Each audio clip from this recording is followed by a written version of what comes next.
Welcome back to my channel. It was the story Robyn Brown wanted everyone to believe. Her myth of generosity, her self-made legend as the savior of the SisterWives. The tale went like this.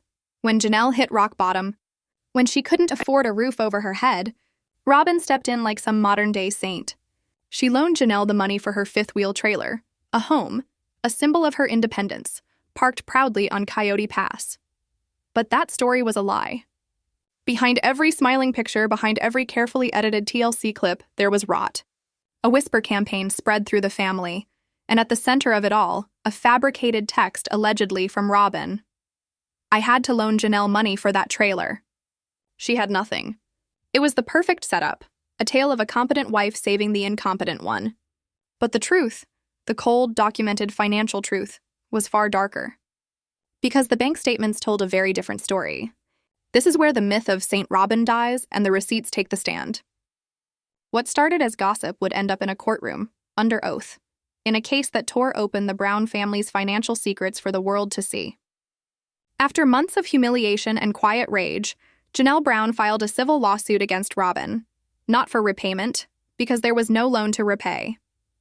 Her charges were intentional infliction of emotional distress, defamation, and fraudulent misrepresentation. She wasn't fighting for money. She was fighting for the truth. In the Coconino County Superior Court, the air was electric. Janelle sat poised beside her attorney, the razor-sharp Amelia Vance. Across the aisle, Robyn trembled beside her high-priced lawyer, Marcus Thorne, and just behind her, Mykelti Brown sat stone-faced, seething. And then came the witness who would dismantle Robyn's story piece by piece, forensic accountant, Dr. Elias Vance. He didn't bring drama. He brought data. What he showed the court was simple, devastating, and undeniable. A giant flowchart lit up the courtroom screen, titled Origin and Disposition of Funds, Keystone Arcadia Fifth Wheel. At the top, two names. Janelle Brown, Robyn Brown. From 2017 to 2022, green arrows flowed from Janelle's name to the family's joint production account, the central fund used for the SisterWives show income and family expenses. Every deposit was documented. $65,000 from her Las Vegas home sale, regular contributions from her real estate work, her wellness business, her earnings. By 2022, Janelle's total contributions exceeded $420,000. Then came Robyn's column, a barren desert. A few tiny deposits from my SisterWives closet before it went under. Then, nothing. Over 5 years, her contributions totaled less than $22,000. And then Dr. Vance showed the final red arrow, the transaction that shattered the illusion. One bold line, dated May 2021, led from the family account directly to Flagstaff RV dealership. Amount, $89,500, the exact purchase price of Janelle's RV. No personal transfer from Robyn's accounts. No loan, no private funds. Just Janelle's own money, used against her. Dr. Vance said it plainly. Ms. Robyn Brown took $89,000 of Ms. Janelle Brown's funds from the joint account and rebranded that transaction as a personal loan from herself. The courtroom went silent. Robyn's attorney objected, claiming the funds were commingled, that she had every right to use them. But it was too late. The illusion had shattered. The so-called loan was nothing more than a financial betrayal, a manipulation meant to humiliate Janelle and rewrite the family narrative. When Janelle finally took the stand, she didn't cry. She didn't perform. She looked at the jury and said, calm and steady, "It was supposed to be for all of us. That account, it was family money. We were building a future. I'd been putting my income there for years. I assumed we'd use it to help each other, not weaponize it. And then, the dagger. It never occurred to me that my own money would be used to make me look like I was broke." That was the moment the courtroom broke. The moment everyone understood that Robyn's legend as the generous sister wife wasn't built on compassion. It was built on deceit. It was built on deceit. Janelle took a deep breath, her composure steady, but her eyes betrayed years of exhaustion. "It was insidious," she began quietly. "It wasn't even a direct conversation at first. It was whispers. One of my children heard it from one of hers. Then Cody started repeating it, that I needed to get back on my feet so I could pay Robyn back. And soon everyone was talking about it. The story was everywhere. That I was broke, irresponsible, that generous Robyn had to rescue me with her own money." Her voice cracked for the first time. "Humiliated," she whispered. "That's how it made me feel. Powerless. It wasn't just a lie, it was a tool. A tool to make me look small, to make her look like a savior. She took my money, my hard work, and turned it into a story where I was a charity case, and she was my redeemer. That's not help. That's humiliation. The courtroom was dead silent. Then came cross-examination. Marcus Thorne, Robyn's attorney, paced the floor like a predator circling his prey. Ms. Brown, he began smoothly, in a plural family, isn't the concept of my money versus her money fluid? Doesn't everything go into one pot for the good of the family? Janelle didn't flinch. That's the ideal, she said evenly. But that ideal requires trust and transparency.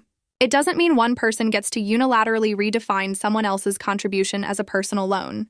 The money I put in came from the sale of my house, my life savings. It wasn't Robyn's to lend. Thorne leaned closer, voice tightening. But you needed that RV, didn't you? You were desperate. Couldn't this just be Robyn facilitating a solution, the way family is supposed to? Janelle's expression hardened. Facilitating a solution is one thing, she said. Creating a false debt, and then using that debt to slander me to my own children, that's something else entirely. That's malice. Every attempt to twist her words only strengthened her. The more Thorne pushed, the more Janelle exposed the heart of it all, that this was never about money. It was about power and control. But the most devastating moment was still to come. Janelle's attorney rose. The plaintiff calls Mykelti Brown to the stand. A shockwave rippled through the courtroom. Robyn froze. Cody turned, his eyes locking on his daughter, burning with fury and disbelief. But Mykelti didn't look back. She walked straight to the witness stand, calm, defiant, and unshaken. Her testimony was presented through a sworn affidavit and an audio recording submitted as evidence, one secretly captured months earlier during a heated family argument.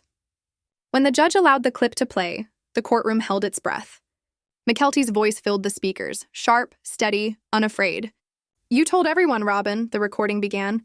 You told Tony and me, you told the other kids. You told anyone who would listen that you saved Mom, that you gave her money for that trailer. You didn't just say you helped. You said, poor Janelle, she can't manage her finances. I had to step in. You sighed and acted like it was such a burden. It was a performance. A ripple of gasps moved through the crowd. Mykelti's voice rose. Every time the RV was mentioned, you'd bring up how expensive it was, how you hoped Mom could make the payments. What payments, Robyn? There were no payments. It was her own money. You created a debt that didn't exist, and you used it to make her look like a fool. You told the younger kids Aunt Janelle was in trouble, that you had to give her your savings. You made her a cautionary tale, and you made yourself the hero, the one with the purse strings. The one everyone had to thank. When the clip ended, the silence was deafening. Mykelti looked directly at the jury. It wasn't a one-time comment, she said. It was a campaign on a slow, calculated smear. She would bring it up at family dinners, on phone calls, in front of anyone who'd listen. My mother, who has carried this family financially for decades, was painted as a failure. It wasn't just a lie. It was cruel. Thorne's voice wavered as he approached the stand. Mykelti, he said carefully, family dynamics are complicated. Isn't it possible you misunderstood your stepmother's intentions? Mykelti's eyes narrowed. I'm not a child, she said coldly. I know the difference between help and humiliation, between concern and condescension. Saying, I'm so glad we could use family funds to help your mom is support. Saying, I had to loan your mom money because she has nothing, that's manipulation. Robyn chose manipulation. Thorne tried again, softer this time. Or perhaps she was just stressed? Mykelti leaned forward, fire in her eyes. She wasn't stressed. She was strategic. The money was already there, my mom's money. Robyn wanted to control the story. She wanted to be seen as the financial anchor, the one Cody could depend on. She turned my mother's independence into a weakness. She used it to rise. Thorne's voice faltered. You're close to your mother? And to Christine Brown, are you sure your loyalties aren't coloring your testimony? My loyalty, Mykelti said firmly, is to the truth. And the truth is this. My mother was one of the main breadwinners in that family. Robyn came in with debt my mother helped pay off. The RV money was my mom's, Robyn lied. And she did it for power. She paused at the entire courtroom hanging on her words. The truth, she said finally, is disgusting. Thorne lowered his gaze, defeated. He had no further questions. Mykelti's testimony wasn't just another witness statement, it was a detonation. A torpedo that ripped straight through Robyn's defense and left her lawyer scrambling for air. She didn't just confirm Janelle's version of events. She gave the court motive. And in that instant, the story stopped being about confusion or miscommunication. It became something darker, a deliberate act of reputational arson designed to destroy. Now, all eyes turned toward the final witness, Robyn Brown, the woman at the center of it all. Her tears were already flowing before she even took the stand, tissue in hand, her every gesture rehearsed to perfection. The air in the courtroom grew thick, not with sympathy, but with suspicion. Everyone could feel it. This was going to be a masterclass in deflection. Her attorney, Marcus Thorne, approached softly, like a man coaxing a frightened bird. "Robyn," he began, voice trembling with compassion, "please tell the court in your own words what happened with the RV money." Robyn's voice quivered. It was such a hard time for everyone. Janelle was going to be homeless. Cody was devastated. I just wanted to help. She painted herself as the family's reluctant savior, the martyr burdened by responsibility. She spoke of the family account, how it wasn't really her money or Cody's money, but the family's. She said she helped manage it, that Cody trusted her decisions. Every word carefully crafted to blur lines, to make herself seem less like a manipulator and more like a caretaker. Her lawyer pressed on. "And why did you call it a loan?" Robyn sighed. "Oh, that word. Maybe that was my mistake. It wasn't a gift. The family couldn't just give away that much money. I saw it as a family loan, just until Janelle got back on her feet." The jury leaned forward. Her performance was convincing. Soft, trembling, self-sacrificing. But when Janelle's attorney, Amelia Vance, rose for cross-examination, the entire tone of the room shifted. Her voice was sharp as glass. "Ms. Brown, the money came from the Brown family production account, correct?" "Yes," Robyn whispered. "And according to our forensic accountant, over 5 years, Janelle deposited $420,000 of her own money into that account. You deposited less than $22,000. Do you dispute those numbers?" Robyn hesitated. I don't look at it that way. It's all just family money. So when Janelle sold her home and deposited $65,000, it immediately became family money that you and Cody could loan back to her?" Robyn's voice trembled. It was for the family's needs. And yet, Vance continued, her voice slicing through the silence, you drafted no agreement, no interest rate, no repayment plan. You never even told her, this is a loan. Did you? Robyn's eyes darted downward. It was an understanding she was never told about. The words hit like a hammer. The courtroom was frozen in silence. Vance flipped open her binder. You say you wanted to help. Then why not use your own personal funds? Why use the account Janelle paid into? Robyn stammered. The family account was just easier. Easier to use her money to loan to her? Robyn froze. The kill shot came next. Did you or did you not tell Mykelti Brown that you had to save Janelle? That she couldn't manage her finances? Robyn broke, tears streaming, voice cracking. People misunderstand me. I love Janelle. I was just worried. They twist everything. So Mykelti is lying? Vance snapped. She's confused. They've turned this into drama. I just wanted to help. But Vance didn't flinch. You helped by taking her money, calling it your own, and telling her children she couldn't handle her life without you? Tell me, Ms. Brown, is that help? Or is that a power play? The room went silent. Robyn could only shake her head and sob, repeating over and over, I was just trying to help. But everyone knew. The mask had cracked. The misunderstood martyr routine had run its course. And when closing arguments came, it was clear. This wasn't a family misunderstanding. It was manipulation, wrapped in crocodile tears and sold as love. And for the first time, the courtroom and the world saw Robyn Brown exactly for who she was. Exactly for who she was. Today, we're witnessing the moment the Brown family's entire financial empire finally collapsed. Not because of a scandal in the press, but because of something far more powerful. The truth. The courtroom was silent when Amelia Vance rose to deliver Janelle Brown's closing argument. Every step she took echoed like a countdown. When she began to speak, her tone carried both fire and restraint. The kind that only comes from righteous anger finally given a microphone. For years, she began, my client Janelle Brown has been the quiet workhorse of her family. She has worked. She has saved. She has invested. And she did all of it with one belief. that she was building a future for herself and her children. Her voice hardened. What the defendant, Robyn Brown, did was violate that trust in the most profound way imaginable. This isn't about messy finances. This is about malicious misrepresentation. It's about a calculated act of financial gaslighting. Gasps rippled through the courtroom. Vance continued, her words cutting like glass. Robyn Brown didn't just facilitate a payment. She orchestrated a deception. She took my client's own hard-earned money, laundered it through the family account, and then reappeared on the other side, calling it a generous loan from herself. Why? To gain power. To create a false narrative of dependency. To elevate her own image by demolishing my clients. The room fell still. Cody shifted in his seat. She made Janelle a debtor, Vance continued, in a transaction where Janelle was the primary creditor. Then she used that fictional debt as a weapon, whispering lies of incompetence and helplessness, even to Janelle's own children. This is not confusion. This is not a misunderstanding. This is psychological warfare disguised as family finance. When Amelia Vance finally concluded, her words didn't just land, they detonated. The damages we seek, she said, her voice ringing with conviction, are not just to compensate Janelle for emotional distress. They are punitive. To send a message that you cannot use money and lies to destroy a person's dignity without consequence. We ask this court to rule in favor of the truth. And then silence. Judge Alistair Finch disappeared into chambers. Less than an hour later, he returned. The verdict came swift and sharp.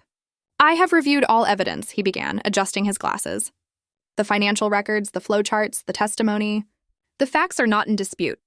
The funds for the recreational vehicle came from an account funded overwhelmingly by the plaintiff, Ms. Janelle Brown. He paused, his gaze locked on Robyn. The question before this court, he said gravely, is one of intent. Did Ms. Robyn Brown act in good faith? Or with malice? And then the blow. Based on the testimony of Ms. Mykelti Brown and the defendant's own evasive answers on the stand, I am forced to conclude the latter. What occurred here, the judge declared, is a textbook case of financial gaslighting. The defendant weaponized a joint account to fabricate a narrative of her own generosity, at the expense of the plaintiff's dignity. Robyn gasped audibly. Cody's face went pale. This was not help, the judge thundered. It was humiliation. Therefore, the court finds in favor of the plaintiff, Janelle Brown. The defendant, Robyn Brown, acted in bad faith and with malicious intent. For the intentional infliction of emotional distress and reputational harm, this court orders the defendant to pay the plaintiff $50,000 in punitive damages. The gavel struck, and with that single sound, years of gaslighting shattered. Janelle closed her eyes, a single tear of vindication rolling down her cheek. Across the room, Robyn crumbled, collapsing into sobs, her body shaking as she clung to the illusion of innocence. Cody didn't comfort her.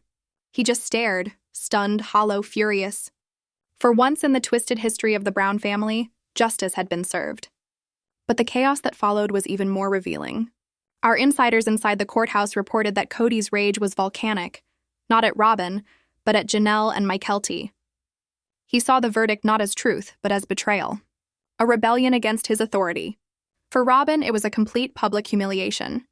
Her carefully constructed image of the selfless, financially wise headwife had been legally dismantled. And for Janelle, this wasn't just a legal win. It was liberation. She didn't just win a lawsuit, she won back her story. She proved, in a court of law, that she was never the dependent, never the weak one, never the burden. She was the provider, the survivor, the woman who built and carried that family on her back. Robyn tried to make Janelle a debtor using her own money. But Janelle, armed with truth and courage, exposed the entire shell game and made Robyn pay. This victory isn't just for her. It's for anyone who's ever been made to feel small, incompetent, or powerless by a manipulator. The queen has been unseated. The truth is out. And for the SisterWives universe, nothing will ever be the same again. Nothing will ever be the same again. When Cody Brown turned to his son and said, "You stabbed me in the back. You stabbed your mother, Robyn, in the back," it wasn't the voice of a father or a spiritual leader. It was the roar of a wounded narcissist, a king whose crown had just been shattered in court. He wasn't furious that Robyn had lied. He was furious that Janelle had dared to expose the lie. Because in Cody's world, loyalty doesn't belong to truth. It belongs to him, and by extension, to Robyn. The truth for Cody Brown has always been a disposable inconvenience. By going to court, Janelle committed the one unforgivable sin in Cody's theology. She appealed to a higher authority than him. When the judge's gavel fell, ordering Robyn to pay $50,000, it wasn't just money changing hands. It was a symbolic castration. Cody's self-proclaimed patriarchal power had been publicly declared an illusion. For years, he believed he was the head of a vast family empire, the CEO of SisterWives, Inc. The wives, in his mind, were loyal subordinates. Robyn played her part perfectly, the obedient, adoring queen who validated his ego at every turn. But Janelle? Janelle was never the worshiper he wanted. She was the realist, the builder, the financial backbone. Her lawsuit was more than a legal action. It was a declaration of independence. It proved that the empire Cody claimed to rule had always been bankrolled by the very woman he underestimated. The forensic accountant's flowchart didn't just expose Robyn's deception. It stripped Cody bare. It showed that he was either complicit or completely clueless. Either way, his authority was a myth, and the court had just confirmed it. So Cody did what he always does when his world collapses. He raged, exiled, and blamed. He called the truth-tellers traitors and circled the wagons around the liar, because the liar is the only one who still feeds his fantasy. While Cody's fury boiled in public, Robyn was quietly launching her next manipulation campaign behind closed doors. The same victim narrative that failed her in court was repackaged and sold to her remaining loyal followers, her children. In a flood of emotional calls and texts, Robyn painted herself as the innocent victim of a cruel conspiracy. "They're jealous," she allegedly wrote. "They've turned Mykelti against me. I only ever tried to keep a roof over Janelle's head, and this is how they repay me." It was classic Robyn Brown, emotional sleight of hand. She turned a legal judgment against her into proof of persecution. She reframed Janelle's victory not as justice, but as extortion. She invoked Cody's pain to anchor her own, uniting them once more as martyrs of the evil exes. This is how she keeps control, by isolating her children emotionally, teaching them that everyone outside their walls is dangerous and hateful. It's textbook cult behavior. Create an us versus them world so the truth can never penetrate. But outside those walls, the rest of the family saw things differently. Christine Brown was quietly ecstatic. She didn't gloat, didn't post victory quotes or smug smiles online. Instead, she gathered Janelle, Mykelti, Aspen, and a few of the boys at her Utah home for a private dinner. It wasn't a party celebrating Robyn's defeat. It was a celebration of Janelle's freedom. They toasted to her courage, to her strength, to the truth finally being louder than the lies. For Christine, it was vindication, proof that she hadn't been the problem all along. The toxicity had always lived at the heart of Cody and Robyn's so-called spiritual marriage. Mary Brown's reaction, however, was far murkier. Publicly, she said nothing, just cryptic Instagram posts about resilience and healing. But insiders say that beneath that quiet facade, Mary felt something she hadn't felt in years: satisfaction. After all, she knew Robyn's playbook better than anyone. She'd lived through the betrayal, the manipulation, the emotional exile. Seeing Robyn publicly humiliated and legally punished had to feel like long overdue karma. Still, Mary played it safe. She sent Janelle a single, simple text: "Thinking of you. I hope you're okay." Subtle, non-committal, strategic. Because Mary knows the game isn't over yet. But if anyone thought Cody could still claw back power, they were wrong. Janelle's sons, Logan, Hunter, Garrison, and Gabriel, closed ranks around their mother. They became her shield, her advisors, her protectors. They made sure she was financially disentangled from every trace of Cody's control. The message was loud and clear. The bank of Mom is permanently closed.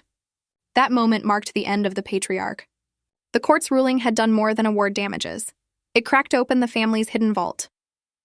Legal experts now say Janelle has grounds to demand a full forensic audit of the Brown Family LLC, the shadowy entity where every SisterWives dollar has flowed for over a decade.